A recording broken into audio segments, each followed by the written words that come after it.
Do you have copies? Do you have copies? It should be Okay, okay. I'd like to call the meeting, tonight's meeting of the Budget Committee to order. Special meeting for changing of Article 5's funding source as discussed previously at the public hearing held on January 13th, 2011. Our chairman, Mr. Hart, is home with a brand new baby tonight and can't make it. And Jack Fitzgibbons, Leo Fillion, and Larry Pickering are not here. Did I miss anybody? Just for the record, I'm saying it so Erica has this. Okay. So, Mr. Hayes, I'm going to defer to you. I understand this meeting to be called because you guys have decided to change the, excuse me, I'm getting over cold, the source of the funding for Article 5. Yes, that's true. Following the public hearing, I went and investigated, because the question was raised, could it come out of the Capital Reserve Fund for facilities? And could the school board make that change to the warrant at that particular date after the public hearing? And the answer is that the school board can make change to anything on the warrant until up until it's posted. And the only wrinkle being, and the reason that we're here, is that you need to have a good dialogue with the budget committee around that, else you really run into some problems. So I spoke with our school attorney about the language, and what you see for Article 5 in bold would be the new language that's inserted there, which then, even though it still says, to see if the school district will vote to raise and appropriate the sum of $170,000. That's the legal language you have to stay with. And so then the change here is to then do, and authorize the withdrawal of $170,000 from the expansion of school facilities capital reserve fund created for that purpose. So it's not raising new revenues, it's taking from the capital reserve fund. School board at its meeting on the 20th voted, it says 4-0 here, they voted 5-0 in favor of this new article, and so we'd like you to consider the change and take a vote as well. Okay, is there any questions from the Budget Committee for Dr. Hayes? And, again, the reason is, I think it was suggested at the public hearing that why would we want to raise and appropriate that money if we get the money from a different funding source? And again, if I can, this capital reserve fund has about approximately $1.1 million in it.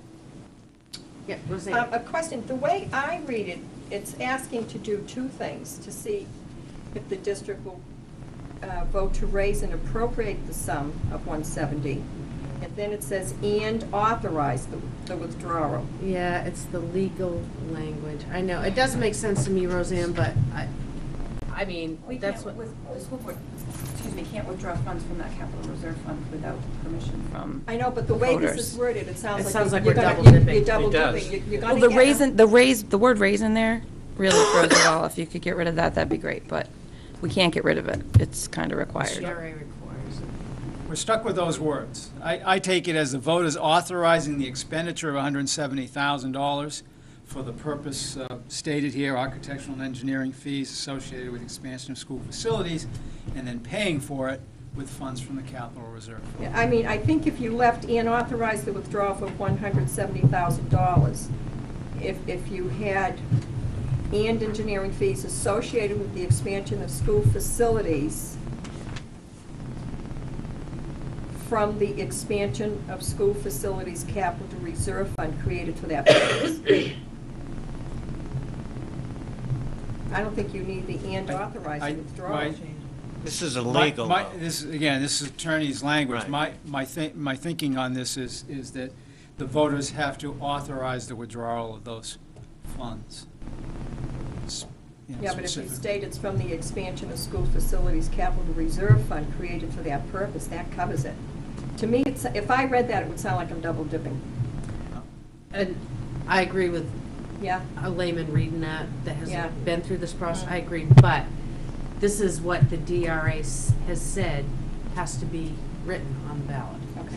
So we don't have, And we'll have an opportunity at the deliberative session to make that clear to people in the audience and on TV and everything, so I'm sure that they someone will know. ask that question. I mean, I would.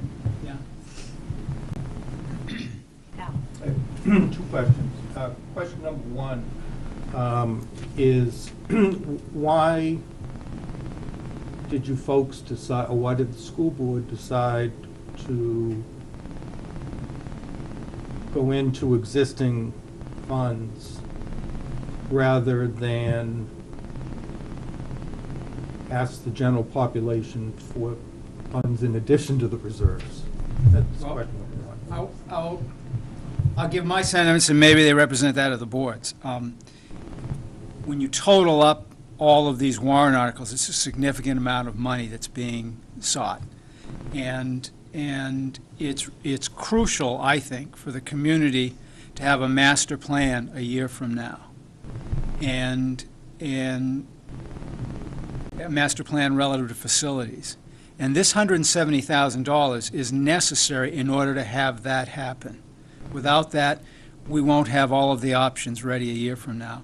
And so for me, hopefully voters will look at this.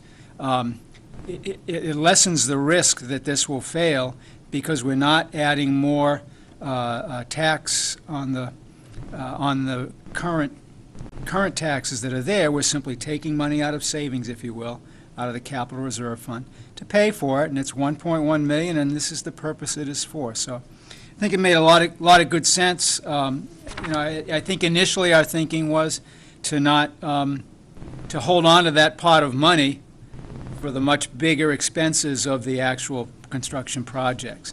But again, given the scope of all of the warrant articles, and then wanting to do the best we can to ensure that Article 5 passes, because it's so crucial to our planning for the future. I think it's a great strategy. Yeah, okay. Yeah. Question number two is, I believe there was some question or some concern that this wouldn't fit the criteria of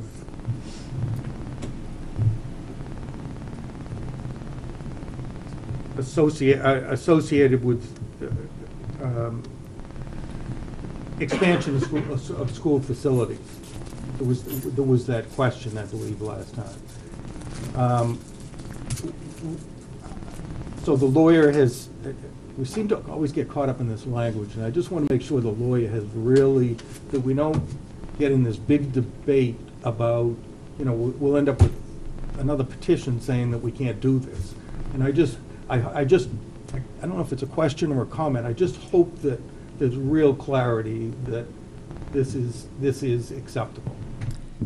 We've done the reviews that we're told to do, the DRA and our own attorney, and they both put a stamp of approval on DRA the... is as well. Oh, yeah, put a stamp of approval on the language. Thanks. I think you also heard from us. I think you probably Oh. heard from us also. Oh, absolutely. I mean, there's an initial tally here of 5-2 on it, and that was when it was a separate Right. funding source. But Does anyone have a copy of the language depicting what the capital reserve fund is to be appropriated for? Does anyone have a copy of that? no, I don't. But the lawyer looked at it. Did he look at that part? Was that information? At this language. Capital reserve, I mean, the specific purpose, it's a capital reserve fund for, where'd it go? Expansion of school facilities. And that can include additions, renovations, build new, purchase land, but all focused on school facilities. But would that be for architectural and engineering? Usually those Oh, things absolutely. just for building or No, just... no, no, no, this is all part of the pre-design work. It's a natural part of a construction project. Cliff? I've got a point to add to that. Currently, we're under a moratorium for state building aid. And if there wasn't a moratorium right now, it would be a 30% match. But unless I'm mistaken, if these are the only kinds of expenses we can make prior to having a plan that would be reimbursed if and when that building aid would be reinstated. Correct. So we should see 30%, if they use the same funding formula, we should see 30% of this back when the project moves forward. Into moratorium. Right. And, we go through the whole process. Is that moratorium just the state, or is that nationwide? It's New Hampshire. And how long has it been in effect? Last year was the first year. Yeah. And it doesn't look like it's going to be ending anytime soon, but they have, I think it's back in committee, and so it's being discussed again. What we want to do is, as Dr. Hayes mentioned, have a year from now a full understanding of our long-term facilities plan, as well as be ready to be one of the first ones to be applying. I just have to say publicly that I am very saddened that with the amount of money the state got from ARRA, that we put a moratorium on expansion of educational facilities. This is just a housekeeping thing. Do we have written documents from the attorney that this is okay? Or from the NDRA that this is an appropriate adjustment to the Article 5 that... I don't have anything in writing, no, I because it think just we need moved that. moved by email. I mean, I suppose email is, Yeah. but, Yeah, we have Anything that. Yeah. that, We have that. yeah. anything that documents this, because we don't want it to Yeah. come back and bite us. And I did have a phone conversation, so that's part of it. yeah. Your attorney will be at the deliberative session, correct? Yes. And that will be an opportunity for you guys to Yep. readdress that too. Dana? I was just going to say, our responsibility is the financial part. If you come in and you say this is the verbiage that you were told by the attorney, that's your area. So I don't think that's an area we need to be concerned about. It's the thoughtfulness of asking, yeah, but that's not our problem. That's your issue, and we got it on tape, as you said. We got a recording. We want your support, so we want your confidence. No, I understand what you're saying, but I just don't understand why we're so bogged down. Okay, so if there's no other questions, I just think the next thing for the Budget Committee to do is recommend or not recommend the new article. I'll make a motion to recommend the article as written by and approved by the school board's legal counsel. Second. A motion Dana, second Al Zink. All those in favor say aye. Aye. Opposed? Nay. One opposed and 6 in favor. Okay, that concludes our business this evening. Motion to adjourn? Thank you. I'll second that. All in favor? Aye.